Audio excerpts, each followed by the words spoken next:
ბავშვი არის ერთი ოჯახში და ხშირად ბაძავს ძაღლს. მაგალითად იყეფება პატარა ბავშვი. მაგალითად საქციელში ბაძავს და ერთმანეთს ზოგ მშობელს ეს შეიძლება საშიშად მოეჩვენოს. შენ როგორ უყურებ ამას? ეს ნორმალურია თუ მაინც დასაფიქრებელია? საშიში ნამდვილად არ არის, ჩემთვის პირიქით ძალიან საყვარლო არის ეს. პირველი არის ის, რომ სარგებელი, რაც შეიძლება ამას ვქონდეს, არის რომ ბავშვი ამ მიმბაძველობის უნარს ძალიან კარგად იყენებს, ხო? ანუ ივითარებს.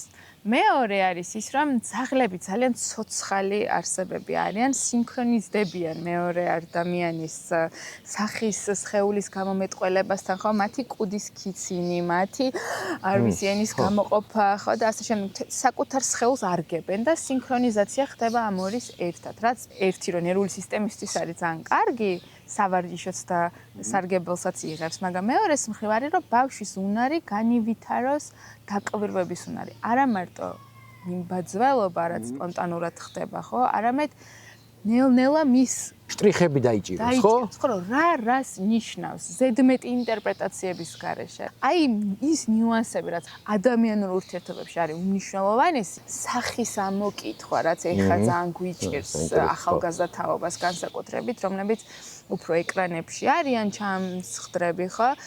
ყველაზე მეტად ეპარებათ პატარა ნიუანსები, რასაც მეორე ადამიანი კომუნიკაციის დროს არავერბალურად გამოხატავს და აი ეს საშუალება, რომ ბუნებრივ გარემოში სპონტანურად არანაირი გაკვეთილების გარეშე ბავშვი და ძაღლი სინქრონიზდებიან, ურთიერთობენ, ხო?